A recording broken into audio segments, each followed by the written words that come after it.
విద్యుత్ రంగంలో ఆ రోజున్న పరిస్థితి దృష్టిలో పెట్టుకొని తెలంగాణ పునర్విభజన చట్టంలో 4000 మెగావాట్ల పవర్ ప్లాంట్ ఎన్టీపీసీ పెడతామని చెప్పి వాళ్ళ ఇన్వెస్ట్మెంట్తో పెడతామని చెప్పినా సరే, వాళ్ళు ఒప్పుకున్నా సరే, వాళ్ళు ముందుకొచ్చినా సరే కనీసం సహకరించకుండా పెట్టకపోవడమే కాక హై రేట్ ఆఫ్ ఇంట్రెస్ట్ డబ్బులు తీసుకొచ్చి సింగరేణి గన్లకు 250 కిలోమీటర్ల దూరంలో యాదాద్రి మిర్యాలగూడ దగ్గర పవర్ ప్లాంట్ పెట్టిన అధ్యక్ష. ఆ కాస్ట్ నెంబర్స్ చెప్పాలంటే చాలా సమయం పడుతుంది. పోయినసారి కూడా చెప్పిన హౌస్లో వాళ్ళు అనుకున్న బడ్జెట్ ప్రకారం టెండర్లు కూడా విలువకుండా బిహెచ్ఎల్కి ఇచ్చిండ్రు. భద్రాద్రి పవర్ ప్లాంట్ అయినా యాదాద్రి పవర్ ప్లాంట్ అయినా నాకు సబ్జెక్ట్ ఉన్నది కాబట్టి పోయినసారి నేను 2018లో శాసనసభ్యునిగా ఉండి చాలాసార్లు మాట్లాడిన అధ్యక్ష. కానీ ఆ రోజు దురదృష్టవశాత్తు ప్రజాస్వామ్యాన్ని కూని చేసే విధంగా ప్రతిపక్షం లేకుండా చేసిన వ్యక్తులు ఈరోజు మాకు నీతులు నేర్పిస్తున్నారు అక్కడ ఉండి. కాంగ్రెస్ అంటేనే కరెంటు, కరెంట్ అంటేనే కాంగ్రెస్ ఈ తెలంగాణలో, ఈ ఉమ్మడి ఆంధ్రప్రదేశ్లో. రైతుల గురించి కాంగ్రెస్ ఉచిత పథకాన్ని తీసుకొచ్చింది కాంగ్రెస్ పార్టీ. అటువంటి కాంగ్రెస్ పార్టీని ప్రజలు ఆశీర్వదించి గౌరవ ముఖ్యమంత్రి గారు రేవంత్ రెడ్డి గారి నాయకత్వంలో, ఉప ముఖ్యమంత్రి గారు బట్టి విక్రమార్క నాయకత్వంలో వాళ్ళు చేసిన తప్పుల్ని సరిదిద్దడమే కాకుండా రాబోయే కాలాన్ని దృష్టిలో పెట్టుకొని ఎన్నో సంస్కరణలు తీసుకొస్తున్నాం. మామూలుగానైతే మిగులు బడ్జెట్ తోటి రాష్ట్రాన్ని అప్పచెప్తే బ్రహ్మాండంగా పనిచేయాల్సింది ఆలోచన చేయకుండా ఎన్నో తప్పు నిర్ణయాలు తీసుకొని రాష్ట్రాన్ని అప్పులపాలు చేసింది. మీ మంచి పనులు చేస్తుంటే మా ప్రభుత్వం మరి వాళ్ళ ఫ్రస్ట్రేషన్ తోటి 15 నెలల నుంచి ముఖ్యమంత్రి గారు పదే మా మంత్రులు ఇటుపక్క నుంచి అధ్యక్ష మీరు చూస్తుండ్రు ఎంత మంచిగా సమాధానం ఓపికతో ఎంత మంచి సమాధానం చెప్తున్నారు. ప్రతి విషయంలో కూడా ఎక్కడ కూడా కాంగ్రెస్ పార్టీ ఏ విషయాన్ని దాచిపెట్టలే. ఫైనాన్స్ విషయంలో కానీ, కరెంటు విషయంలో కానీ, ఏ విషయంలోనూ వైట్ పేపర్ పెడుతున్నారు ముఖ్యమంత్రి గారు. ప్రజలకు తెలపాల్సిన బాధ్యత మా మీద ఉంది. కానీ ఈ రోజు కూడా వాళ్ళు మాట్లాడిన పద్ధతి, మమ్మల్ని విమర్శించే పద్ధతి, అంటే అవసరం ఉన్నా లేకున్నా బైకాట్ చేసే పద్ధతి చూసినాగా ప్రజలు ఇచ్చిన తీర్పును కూడా గౌరవించకుండా మీరంటే ప్రతిపక్షం లేకుండా చేసి మేము ఆ పని చేస్తాలో మిమ్మల్ని వదిలిపెట్టిపోతారు వాళ్ళు. ఎందుకంటే మీ నాయకుడు లేడు. మీకు ప్రజా సమస్యను ప్రభుత్వం దృష్టికి తీసుకొద్దామంటే అది రావట్లేదు. అది మీ తప్పు, మా తప్పు కాదు, అది ప్రజల తప్పు కాదు. బాగా అనిపిస్తుంది అధ్యక్ష. రేవంత్ రెడ్డి గారిని సరే కన్ఫామ్ అయితే మా ముఖ్యమంత్రి రేవంత్ రెడ్డి గారు మంచోడు కాబట్టి ఓకే 15 నెలల నుంచి ఓకే నాకు కన్ఫామ్ కాలేదు. మా గౌరవ ముఖ్యమంత్రి మంచోడు కాబట్టి మీరు 15 నెలల నుంచి ప్రశాంతంగా పండుకుండ్రు. లేకపోతే నిన్నటిదానికి ఒక లెక్క, రేపటి నుంచి ఇంకో లెక్క ఉంటుంది. మీరు గుర్తుపెట్టుకోండి. మీరు చూడండి, మీరు అంటుండ్రు సరే మీరు అనండి అధ్యక్ష. ఏమైనా నేను రాజకీయాల దగ్గర పోరాడుకోలే. విద్యుత్ రంగంలో మా ఉప ముఖ్యమంత్రి బట్టి విక్రమార్క గారు వాళ్ళు పనిచేసే తీరు కానీ మీరు చేసిన పాపాలను కడగాలంటే ఎవరో దేవుడు వస్తే తొందరపడకండి. ఎందుకు అని నేను రాజకీయాల్లో పోను అధ్యక్ష. నేను డీటెయిల్గా అధ్యక్ష 2029 మళ్ళీ ఎందుకు తొందరపడ రాజగోపాల్ రెడ్డి గారు ఇగో మా ముఖ్యమంత్రి గారు అధ్యక్ష హోమ్ మినిస్టర్ అంటారు కదా అధ్యక్ష 2014 నుంచి 24 వరకు మీరు మీ ప్రభుత్వ హయాంలో మీరు ఏ విధంగా పోలీసుల్ని అధికారిని అడ్డం పెట్టుకొని అరాచకం సృష్టించి మున్గోలు ఉప ఎన్నికతో సహా ఏ విధంగా మీరు చేసిండ్రో మాకు తెలుసు. అదే మీ 15 నెలల కాలంలో మా ప్రభుత్వం ఎంత ప్రశాంతంగా మీరు ఎంత రెచ్చగొట్టినా సరే మీ ట్రాప్లో పడతలేం. ప్రశాంత వాతావరణం నిలబెట్టినాం. మీలాగా మీ అధికారాన్ని అడ్డం పెట్టుకొని పోలీసులు అడ్డం పెట్టుకొని మేము పని చేయట్లేదు, పని చేయం కూడా. ఇది కాంగ్రెస్ పార్టీ. ఈ కాంగ్రెస్ పార్టీ ఇది కుటుంబ పార్టీ కాదు, ఒక ప్రాంతీయ పార్టీ కాదు, ఒక జాతీయ పార్టీ. అధ్యక్ష వీళ్ళు చెప్పిన సబ్జెక్టులకు నేను డిబేట్ కానీ కరెంటు గురించి మాట్లాడతా అధ్యక్ష. ఈరోజు కాంగ్రెస్ పార్టీ అధికారంలోకి వచ్చిన తర్వాత ఎక్కడ కూడా వాళ్ళు అనుకున్నారు అసలు వీళ్ళు పరిపాలన చేతగాళ్ళు ఎట్లా అధికారంలోకి వస్తారు అనుకున్నారు. అయినా కానీ మేమే చాలా తెలివికల్లేనా, వీళ్ళకి ఎవరు తెలివి లేదు, వీరు పరిపాలించలేరు అనుకున్నారు. ఒక్కరోజు కూడా వాళ్ళకంటే కరెంటు పోకుండా అత్యధికంగా గరిష్టంగా హైయెస్ట్ రికార్డు కూడా కరెంటు మా కాంగ్రెస్ పాలన అందించింది అధ్యక్ష. ఉచితంగా పేదలకు ఇచ్చిన 200 యూనిట్లు కూడా కరెంటు కూడా గృహాలకు అందిస్తున్నాం అధ్యక్ష. అంటే మీకు నిద్ర పట్టలేదా? జీర్ణించుకోలేకపోతుండ్రా? మేము చేయలేమా అనుకుంటుందా అధ్యక్ష? నేను చెప్తా అధ్యక్ష, విద్యుత్ సరఫరా స్థితి చెప్తా అధ్యక్ష.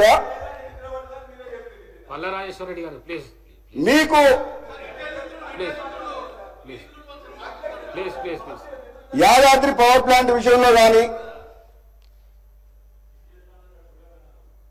మిగతా పవర్ ప్లాంట్ల విషయంలో కానీ రిన్యూవబుల్ ఎనర్జీ విషయంలో కానీ ఈ ప్రభుత్వం చిత్తశుద్ధితో పనిచేస్తుంది. రాబోయే 10 నుంచి 15 సంవత్సరాలకు సరిపోయే ప్రణాళికలు కూడా తయారు చేసినాం. మీరు ఆ విషయంలో ఏం బాధపడకండి, మీకంటే మంచిగా మేము చేస్తాం. రాష్ట్ర ప్రజలకు కరెంటు ఉచితంగా రైతులకు అందిస్తాం. మీరు అందించిన దానికంటే మెరుగైన విద్యుత్ అందిస్తాం అధ్యక్ష. పేదలకు గృహాలకు అందించే బాధ్యత కూడా కాంగ్రెస్ పార్టీ మీద ఉంది అధ్యక్ష. ఈ నెంబర్ చెప్పాలంటే చాలాసేపు పడుతుంది అధ్యక్ష. వాళ్ళు చేసిన తప్పులు చెప్పాలంటే ఎప్పుడు తప్పులు చెప్పినా వాళ్ళు మీదికి వస్తున్నారు, లొల్లి అవుతుంది. మీకు కూడా కొంచెం అర్థం చేసుకోండి, ఎన్ని తప్పులు చేసిండ్రో మీకు అర్థం చేసుకోండి. ఏమని అంటే నిద్ర పడతలేదు మీకు ఎంతసేపు ఆ సైలెన్స్ అప్పుడు బుగ్గకారు లేని అలవాటు అయిపోయిన ప్రాణం, ఆ సైలెన్స్ అప్పుడు లేక పిచ్చి పిచ్చిగా మాట్లాడుతున్నారు అంతా. అధ్యక్ష, ఈ యాదాద్రి పవర్ ప్లాంట్ విషయంలో కూడా అధ్యక్ష ముఖ్యమంత్రి గారు స్వయంగా మా బట్టి విక్రమార్క గారు క్లోజ్ మానిటరింగ్ చేసి ఆనాడు అత్యధిక రేట్లకు అప్పు తీసుకొచ్చి స్టార్ట్ చేస్తే అది ఈరోజు 9 రూపాయలు చేంజ్ పడుతుంది అధ్యక్ష యూనిట్కు. మామూలుగా అయితే మార్కెట్లో ఆ రోజు ఆ నిర్ణయం తీసుకోవాల్సిన అవసరం లేకుండే, కానీ తీసుకున్నారు. ఛత్తీస్గఢ్ పవర్ ప్లాంట్ వాళ్ళ దగ్గర పవర్ పర్చేస్ అగ్రిమెంట్ విషయంలో కూడా తప్పు నిర్ణయమే. భద్రాద్రి దాంట్లో కూడా సూపర్ క్రిటికల్ టెక్నాలజీ పెట్టుకుని అది తప్పు నిర్ణయమే. ఎన్నిసార్లు అన్నా మాకు అదే బాధ అనిపిస్తుంది కాబట్టి మేము ఎక్కువ అనదలుచుకోలేదు. కానీ ఒక మాట చెప్తున్నాం అధ్యక్ష, ప్రజలు మాకు అధికారం ఇచ్చారు కాబట్టి కరెంట్ అనేది మీకు అధ్యక్ష ఇది మనం నిజ జీవితంలో ప్రతిరోజు అది లేని ఒక్క రోజు కూడా మన ఒక్క నిమిషం కూడా గడవదు అధ్యక్ష. అటువంటి విద్యుత్ విషయంలో తప్పకుండా మేము ఒక బాధ్యతగా ముందుకు పోతున్నాం అధ్యక్ష. ఎక్కువ సమయం తీసుకుని అధ్యక్ష. అదేవిధంగా ఈ హోమ్ డిపార్ట్మెంట్ గురించి అధ్యక్ష, మరి ఇక్కడ అప్పుడు చేసిన పోలీసు అధికారులు వీళ్ళ బారిన పడి బలిపశువులై విదేశాలకు పారిపోయింది. మొత్తం అధికారిని అడ్డం పెట్టుకొని పోలీసు యంత్రాంగాన్ని అడ్డం పెట్టుకొని అందరి ఫోన్లు ట్రాప్ చేసి ఆఖరికి 300 ఉప ఎన్నికలు గెలవాలంటే గత్యంతరమైన పరిస్థితుల్లో ఫోన్ ట్రాప్ చేసి వాళ్ళ పాపం ఈ రోజు అధికారులందరూ వీళ్ళ అధికార దాహానికి బలైపోయారు అధ్యక్ష. వీళ్ళు ఇప్పుడు మాట్లాడితే మేము ఏం చెప్పాలి అధ్యక్ష? వీళ్ళకు మాకు చెప్తున్నారు అధికార దుర్వినియోగం అంటే ఈ భారతదేశ చరిత్రలో అది బీఆర్ఎస్ పార్టీ 10 ఏళ్ల పాలన జరిగింది. అక్రమాలు, దుర్మార్గాలు, అవినీతి, దోపిడీ, అహంకారపూరితమైన పరిపాలన సాగిందంటే ఈ భారతదేశ చరిత్రలో అది బీఆర్ఎస్ పార్టీ 10 ఏళ్ల కాలం. ఇది నిజం, ఇది నిజం. మొత్తం ప్రజాస్వామ్యం కూని కాబట్టదంటే ఈ భారతదేశ చరిత్రలో ఇది బీఆర్ఎస్ పార్టీ. మేము మాట్లాడితే బాధ అనిపిస్తుంది అధ్యక్ష. వాళ్ళు ఒప్పుకోరు, ఒప్పుకున్నా ఒప్పుకోకున్నా ఆనాడు లా అండ్ ఆర్డర్ అధ్యక్ష. ఏ రాష్ట్రమైనా ఏ దేశమైనా డెవలప్ కావాలంటే, ఇన్వెస్ట్మెంట్స్ రావాలంటే, ఎంప్లాయ్మెంట్ క్రియేట్ కావాలంటే లా అండ్ ఆర్డర్ కరెక్ట్గా ఉండాలి. మీ దగ్గర మీ 10 ఏళ్ల నెంబర్ చెప్పమంటారా? 10 ఏళ్ల కాలంలో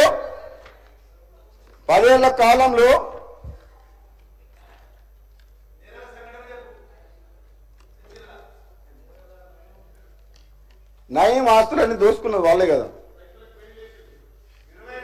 అధికార లెక్కల ప్రకారం తెలంగాణ రాష్ట్రంలో 2014 నుంచి 2023 వరకు 8,742 హత్య కేసులు నమోదైన అధ్యక్ష.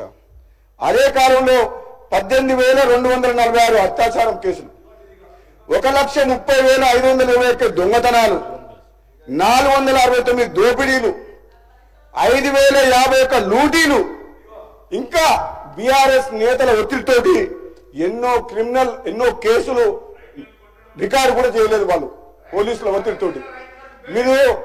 మీరు చెప్పమంటే నా దగ్గర అన్ని ఉన్నాయి. కానీ ఎంతో మంది సభ్యులు మాట్లాడాల్సి ఉంది, ముఖ్యమంత్రి గారు సమాధానం చెప్తారు కాబట్టి నేను ఎక్కువ డీటెయిల్ గా పోతలేను అధ్యక్ష.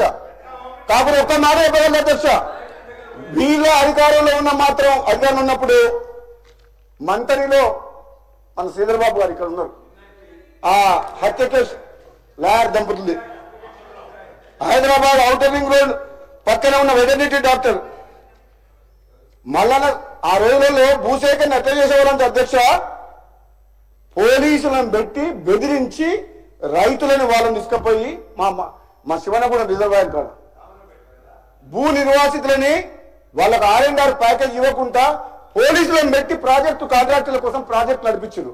ఆ ప్రాజెక్టులో నీళ్ళు వచ్చేది లేదు, సచ్చేది లేదు, కానీ పోలీసులు అడ్డం పెట్టుకుని చెప్పచ్చు. అది లా అండ్ ఆర్డర్ విషయంలో తెలంగాణ కోసం ఉద్యమం చేసిండ్రు రైతులు, సకల జనులు. వాళ్ళ 10 ఏళ్ల కాలంలో పోలీసులను పెట్టి ప్రాజెక్టులు భూములు లాక్కున్నారు రైతుల దగ్గర వీళ్ళు. అది మీరు లా అండ్ ఆర్డర్, మీరు పోలీసులు అందుకు వాడుకున్నారు. నేను చెప్పుకునే పోతే అధ్యక్ష, మంత్రి నియోజకవర్గంలో బీఆర్ఎస్ నాయకులు అక్రమాలు, ఆ న్యాయవాద దంపతులు గట్టు వామన్ రావు గారు శ్రీధరబాబు గారు నియోజకవర్గంలో, అదేవిధంగా ఇసుక మాఫియా గురించి చెప్పాల్సిన అవసరం లేదు. మా నల్గొండ జిల్లాలో ఆ సభ్యులు లేరు, మాట్లాడదలుచుకోలేదు, కానీ విపరీతంగా కోట్ల రూపాయలు అక్రమంగా ఇసుక మాఫియా, ఇసుక దందా, భూములు, వాళ్ళ పీరియడ్లో రియల్ ఎస్టేట్ వ్యాపారం బ్రహ్మాండంగా ఉన్నది. ఆ హైప్లో భూములు లాక్కురు, బలవంతంగా గుంజుకున్నారు, మొత్తం సెటిల్మెంట్లు. అది వాళ్ళ లా అండ్ ఆర్డర్. కానీ ఈరోజు కాంగ్రెస్ పార్టీ వచ్చిన తర్వాత గౌరవ ముఖ్యమంత్రి రేవంత్ రెడ్డి గారి నాయకత్వంలో ఈరోజు ప్రశాంతంగా ప్రతి ఒక్కరు కూడా ఈరోజు కూడా ఈ జాతీయ పార్టీ కాంగ్రెస్ పార్టీ ఒక్కరు కాదు అధ్యక్ష, ఒక సామాజిక తెలంగాణ వైపు పేదల ప్రభుత్వం వచ్చింది, ప్రజాపాలన సాగుతుంది, కొనసాగుతుంది. ప్రతి ఒక్కరు కూడా ఎంతో ఆశతో ఎదురు చూస్తున్నారు.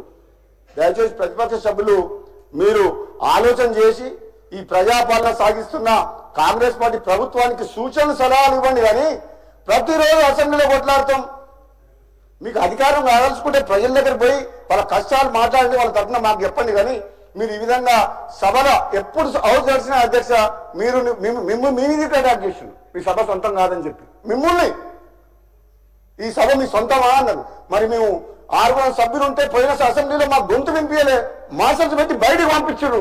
మరి అది అప్పుడేం చేసిండ్రు? అప్పుడు ఎక్కడ పోయింది ప్రజాస్వామ్యం? అప్పుడు మా గొంతు నొక్కేసిండ్రు కదా. అందుకనే ప్రజలు మిమ్మల్ని అటు పంపించి మమ్మల్ని ఇక్కడ పంపించారు. అధ్యక్ష, చరిత్రలో ఎప్పుడైనా సరే చివరకు ధర్మం గెలుస్తుంది. ఆ ధర్మం నిలబడినది కాబట్టే ఈరోజు కాంగ్రెస్ పార్టీ ఇక్కడ ఉన్నది. మీ దుర్మార్గమైన పాలన 10 ఏళ్ళు అది ప్రజలు చూసిండ్రు. అధ్యక్ష, లాస్ట్కు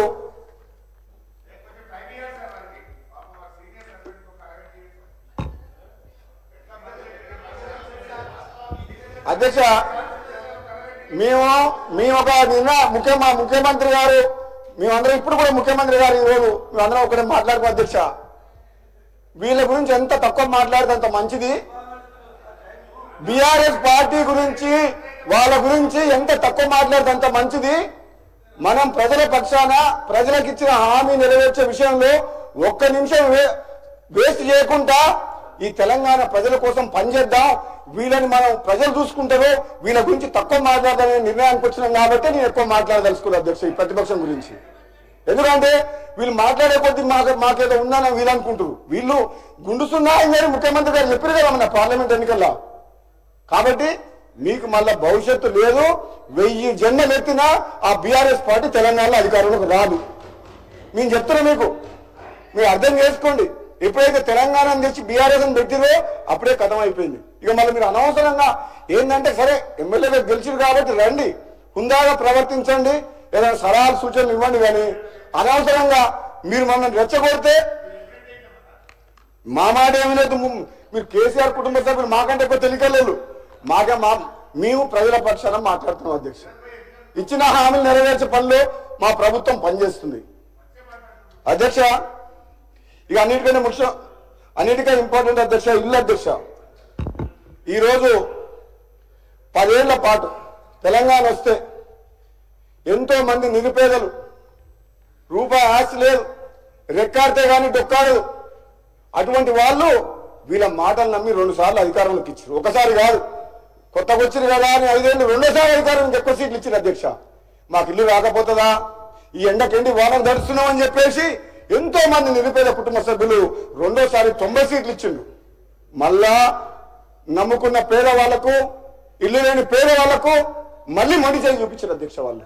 కానీ ఈసారి మాత్రం ఈ చెయ్యి, అన్నం పెట్టే చెయ్యి, ఈ కాంగ్రెస్ పార్టీ ఎవరి కోసమైతే అధికారంలోకి వచ్చిందో, ఎవరి కోసమైతే పనిచేస్తుందో తప్పకుండా ఈ నిరుపేద కుటుంబాలకు ఇల్లు కట్టిస్తాం అధ్యక్ష. ఈ రోజు హౌసింగ్ మినిస్టర్ పొంగులేటి శ్రీనివాసరెడ్డి గారి నాయకత్వంలో, ముఖ్యమంత్రి గారి నాయకత్వంలో మేము ప్రణాళికలు చేపట్టినాం. తప్పకుండా గ్రామాల్లో ఎవరైతే అర్హులైన నిరుపేదలకు తప్పకుండా స్థలం ఉండి, మొదటి ఫేజ్ లో స్థలం ఉండి ఇల్లు లేని వ్యక్తులకు మాత్రం ఈ సంవత్సరం, వచ్చే సంవత్సరం, రాబోయే రోజుల్లో తప్పకుండా ఇల్లు కట్టిస్తాం అధ్యక్ష. అందుకనే అధ్యక్ష మీ ద్వారా ఒకటే అడుగుతున్నా, మేము ఎక్కువ రాజకీయ ప్రసంగాలు చేయము అధ్యక్ష, గంటలు మాట్లాడదలుచుకోరు అధ్యక్ష. కాంగ్రెస్ పార్టీ ఇచ్చిన హామీలు తెలంగాణ ప్రజలకు మీ ద్వారా వీళ్ళు ఎంతో బదనాం చేస్తున్నారు అధ్యక్ష. 6 గ్యారెంటీల విషయంలో, ఇంకోటి విషయంలో, హామీలు నెరవేర్చే విషయంలో మీరు వెనక పోయినరు, విఫలమైందని ప్రజలలో విస్తృతమైన గోబెల్స్ ప్రచారం చేస్తున్నారు. మీ ద్వారా తెలంగాణ సమాజానికి ప్రజలకు చెప్తున్నాం అధ్యక్ష, వీళ్ళు చేసిన నిర్వాహకం మామూలుది కాదు. మేము కాబట్టి, కాంగ్రెస్ పార్టీ కాబట్టి ఏ విధంగానైనా సరే ఈ తెలంగాణలో ఉన్న ఆర్థిక పరిస్థితిని గాడిలో పెట్టి ఇచ్చిన హామీలు నెరవేర్చాలి ఒక్కొక్కటిగా అని చెప్పి ఈ కాంగ్రెస్ పార్టీ ప్రభుత్వం, ముఖ్యమంత్రి రేవంత్ రెడ్డి గారి నాయకత్వంలో ముందు పోతున్న అధ్యక్ష. తప్పకుండా కాంగ్రెస్ పార్టీ తెలంగాణ ప్రజలకు ఇచ్చిన హామీలు నెరవేరుస్తుంది. ఈ పేదల కోసం వాళ్ళ కన్నీళ్లు దూర్చేందుకు నిజాయితీగా